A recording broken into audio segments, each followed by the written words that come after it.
Muy buenos días a todos mis distinguidos amigos y hermanos. Les saluda su servidor José Gilberto Carrillo desde Upland, California. Estamos estudiando las 42 generaciones que Dios usó para nacer como hombre en esta tierra. Y eso nos llevó a entender que Dios, nuestro Padre Celestial, trabaja todo el tiempo, desde la eternidad pasada en el Antiguo Testamento, y ahorita estamos ocupados en explicar los 42 aspectos del trabajo de Dios en el Nuevo Testamento. No pierdas de vista eso. Hoy vamos a hablar del aspecto número 35.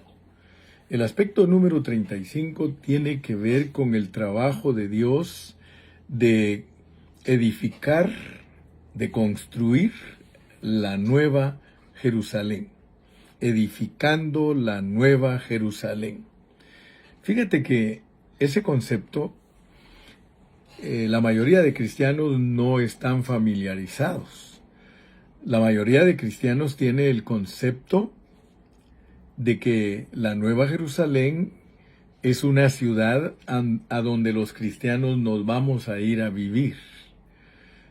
La tradición, debido a sus enseñanzas leudadas, debido a sus enseñanzas con poca responsabilidad, porque esto no es nuevo. Lo que yo voy a hablar no es nuevo.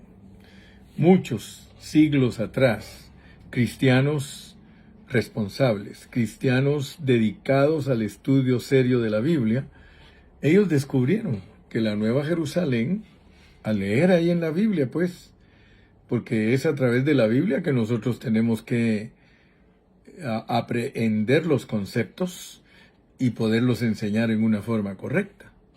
Es en la Biblia que está, y eso desde siglos de siglos. En la Biblia está que la Nueva Jerusalén es la esposa del Cordero. Entonces estamos hablando de una ciudad que es viviente. O sea que no estamos hablando de una construcción física. Así como nosotros no somos una casa física, sino que somos piedras vivas para la edificación de un edificio espiritual. De la misma manera, la Nueva Jerusalén, que es la conclusión de la Biblia, es una ciudad que implica, que denota, que indica que Dios concluyó sus planes transformando a todas las personas desde el Antiguo Testamento hasta el final de la Biblia. Así que yo quiero que, por favor, si alguien nos escucha, quizá por primera vez, no ha entendido lo que es la Nueva Jerusalén. La Nueva Jerusalén es la consumación de la transformación de los creyentes. Y por eso está enseñada por medio de minerales, por medio de oro, de plata, de piedras preciosas. Entonces yo quiero que por favor todos mis estimados oyentes se den cuenta de esto. En Hebreos 11:10, ahí se nos dice que Dios es el arquitecto y hacedor de la santa ciudad, la Nueva Jerusalén. Ahí usted lo puede leer en Hebreos 12:22 también. Ahí se nos habla. Vamos a leerlo.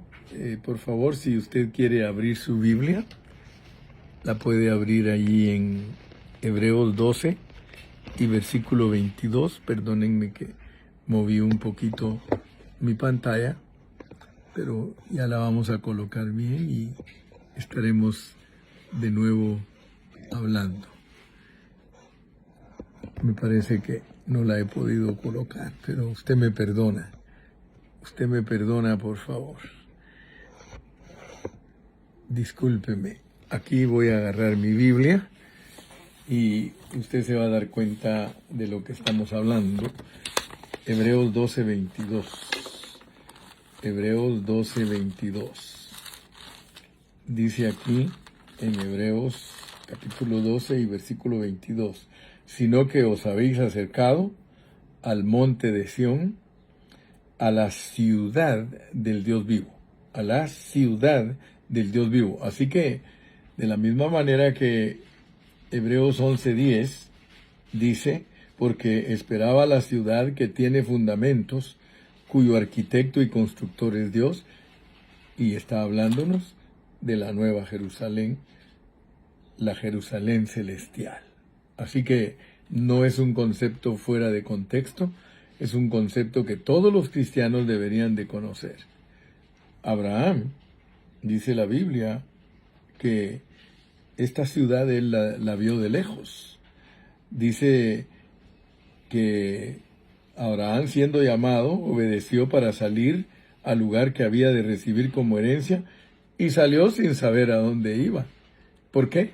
Porque no era a un lugar físico al cual Dios lo había llamado, sino que él, en su pensamiento, sabía que era una ciudad espiritual. Por eso mire cómo dice el versículo 10, porque esperaba la ciudad que tiene fundamentos, cuyo arquitecto y constructor es Dios.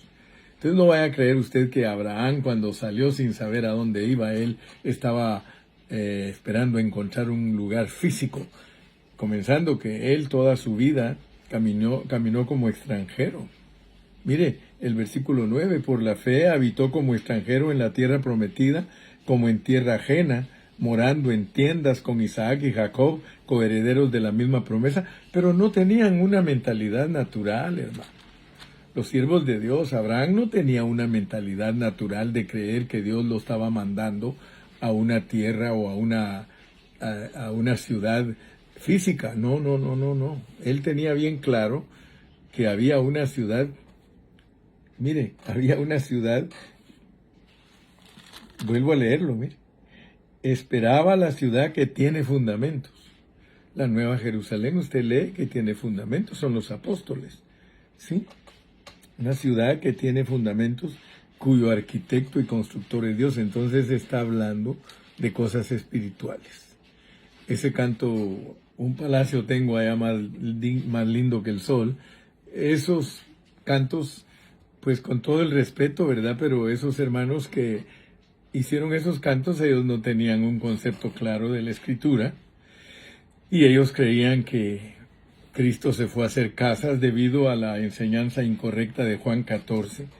Ellos creyeron que el Señor se fue para irles a hacer casas, para hacerles mansiones, ignorando el mensaje principal del Evangelio, que es que nosotros somos la morada de Dios y que Dios está edificando esa ciudad por medio de hombres que se están dejando transformar para llegar a la consumación de llegar a ser los materiales de Dios transformados de vegetales a cosas como oro, plata, perlas. Estamos hablando de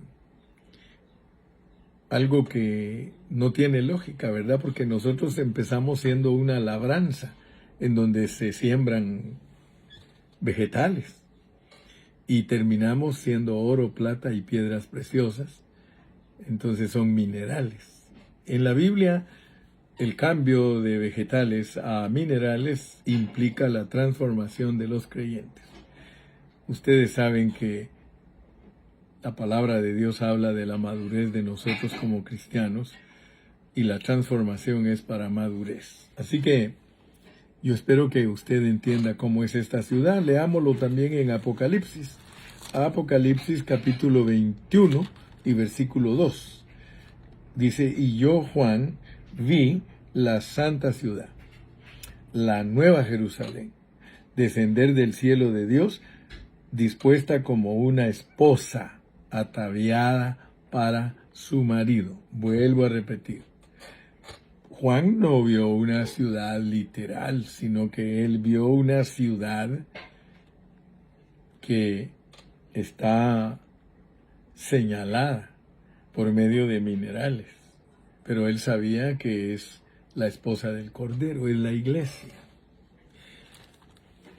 Nosotros debemos de saber que en la Biblia, cuando se habla de personas que poseen la vida de Dios, personas que tienen la unción de Dios son personas como era Luzbel.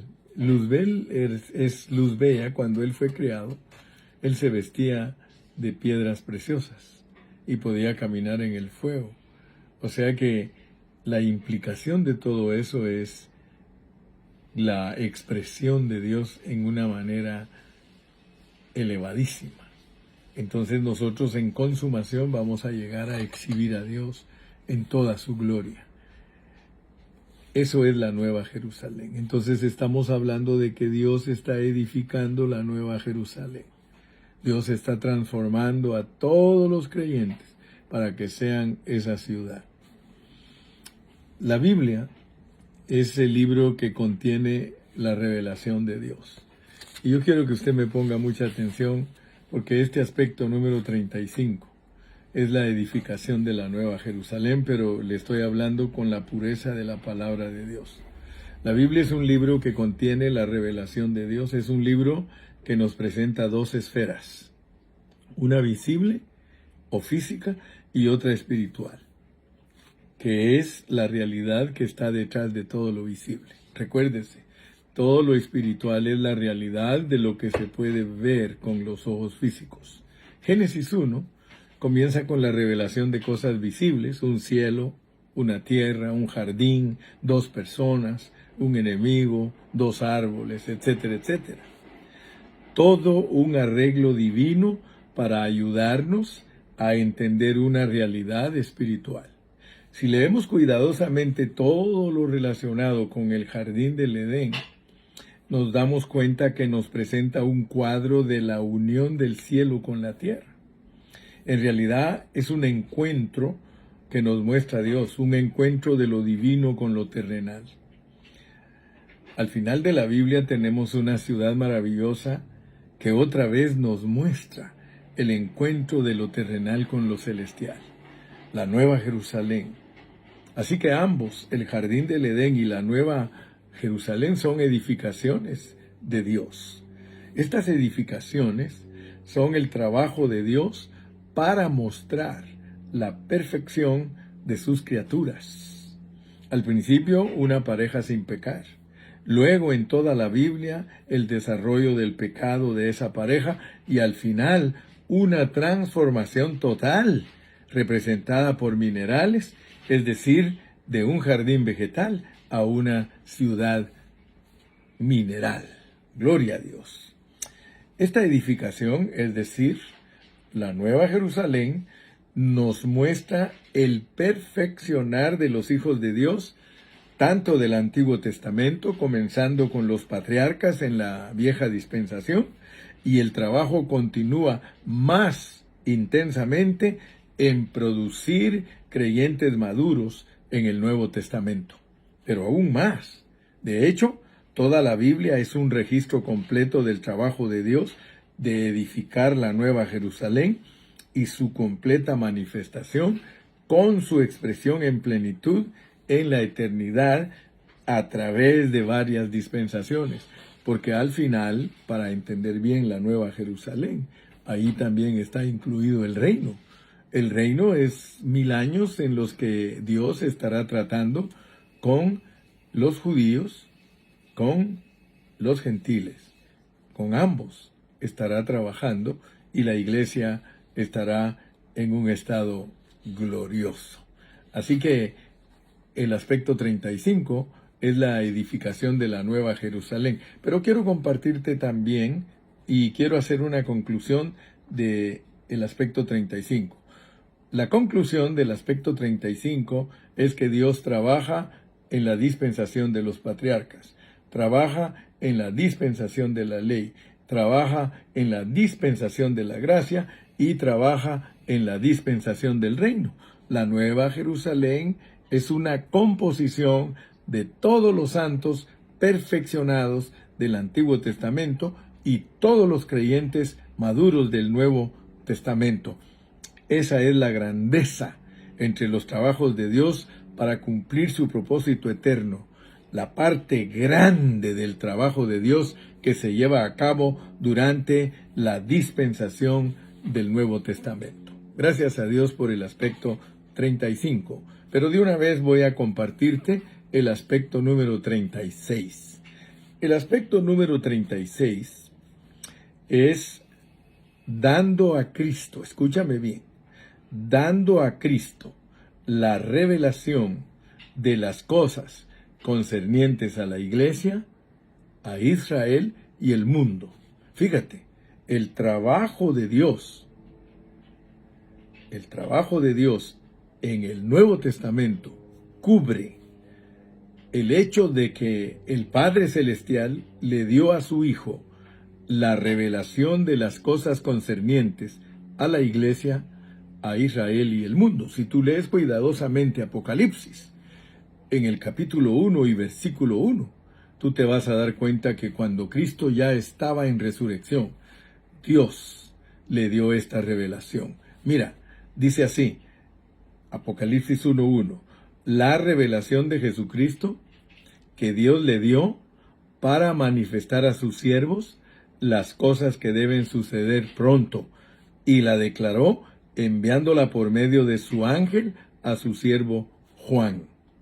Fíjate, como una conclusión de la revelación divina en las Sagradas Escrituras, Dios dio a Cristo esta última revelación concerniente a 3 categorías de gente en el universo: la iglesia, Israel y el mundo.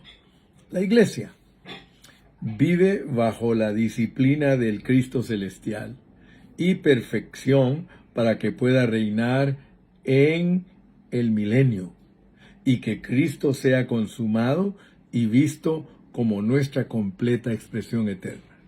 Te lo voy a repetir. Como una conclusión de la revelación, porque Apocalipsis es la conclusión de la revelación de Dios. Y es muy importante que pongas atención cómo concluye la Biblia. La Biblia, las Sagradas Escrituras concluyen mostrándole Dios Padre una revelación a Cristo de 3 categorías de gente: la iglesia, Israel y el mundo. Y muestra que la iglesia está bajo la disciplina del Cristo celestial para que pueda reinar en el milenio. Hoy día los cristianos estamos siendo transformados y disciplinados por Dios. Nuestro caminar es un caminar juzgado porque somos hijos de Dios, y el que Él recibe como hijo lo disciplina y lo castiga para participar de la santidad de Dios. Nosotros estamos siendo disciplinados por Dios y tratados por Dios para madurar y poder ser los vencedores que vamos a reinar en el milenio. Por el otro lado, tenemos al pueblo de Israel. El pueblo de Israel está bajo el cuidado soberano de Dios y también tiene que presentarse en esta consumación. Todos ustedes saben que el pueblo de Israel, en este regreso de Cristo, ellos se convierten al Señor. Ellos se entregan totalmente a Dios y entran al milenio como cristianos convertidos, igual que nosotros. Puedes leerlo en Romanos 11. Especialmente el versículo 26 te dice que cuando entre la plenitud de los gentiles y Cristo regrese, todo Israel será salvo. Entonces Israel entra al milenio como gente convertida a Cristo, pero son los que van a enseñar la palabra de Dios a todas las naciones. Ellos van a estar enseñando la gracia con la ley. Ahorita nosotros ya no estamos bajo la ley, sino que estamos solo por la gracia. Pero en el milenio se va a predicar la ley con gracia. Y eso es lo que Dios les va a enseñar a todas las naciones que llegaren a entrar al reino de los 1000 años. Y luego tenemos al mundo, porque las naciones son el mundo. Vuelvo a repetir, en el milenio la iglesia vencedora estará ministrando en los aires con cuerpos glorificados, igual que los ángeles. Israel estará convertido, regenerados, nacidos de nuevo, enseñando la ley y la gracia. La mezcla de ley con gracia será para el milenio. pero por el otro lado, el mundo está absolutamente bajo el juicio de Dios para llevarlo a la consumación. Así como la iglesia va a entrar a una consumación, Israel va a entrar a una consumación, el mundo entra a una consumación. Y la consumación del mundo es su destino. A ellos, dice la Biblia, que los echarán al lago de fuego preparado para Satanás y sus ángeles. Para el diablo y sus ángeles fue preparado el lago de fuego. Sin embargo, los incrédulos, por cuanto no fueron predestinados para vida eterna, no fueron escogidos, su nombre no está inscrito en el libro de la vida, ellos entonces tienen que entrar a la eterna perdición. Así que ese es el aspecto número 36, que Dios le dio una revelación a Cristo de todas las cosas que iban a suceder con la iglesia, con Israel y con el mundo. Hemos estudiado Apocalipsis en una forma completa, pero ahorita en este aspecto solo te estoy dando los detalles. Yo espero que hayas puesto atención y que se te haya quedado el aspecto 35, que es edificar la Nueva Jerusalén, y ya te diste cuenta que la Nueva Jerusalén no es algo físico, sino es algo espiritual, es una edificación espiritual. Y luego, la revelación que Dios le dio a Jesucristo en resurrección, ¿verdad? Porque muchas cosas el Señor Jesucristo no las predicó cuando estuvo presente aquí físicamente. A Él le hicieron preguntas que Él mismo, por ejemplo, el fin del siglo, su venida, todo eso, Él dijo que ni aún los ángeles lo sabían, sino solo el Padre Celestial. Pero ya en resurrección, clarito se nos dice que Dios le dio la revelación a nuestro Señor Jesucristo. Así que gracias a Dios, porque tú notas que cuando Cristo resucitó, dice la Biblia que se puso a darles mandamientos a sus discípulos en el Espíritu. O sea que en resurrección Él ya les declaró muchas cosas que no se las pudo enseñar cuando estuvo aquí físicamente. Hoy nosotros disfrutamos del Cristo resucitado dentro de nuestro espíritu, y por eso ahora Él nos revela muchas cosas que muchos no saben, pero que el Señor ahora nos revela y nos dice claramente en el Evangelio de Juan que cuando viniera el Espíritu Santo, que es Cristo en resurrección, nos guiaría a toda la verdad. Así que ahora no tenemos límite en todo lo que respecta a el trabajo de Dios de sus 7,000 años. Que Dios te bendiga, Dios te guarde, y si Él nos permite, nos seguimos viendo mañana.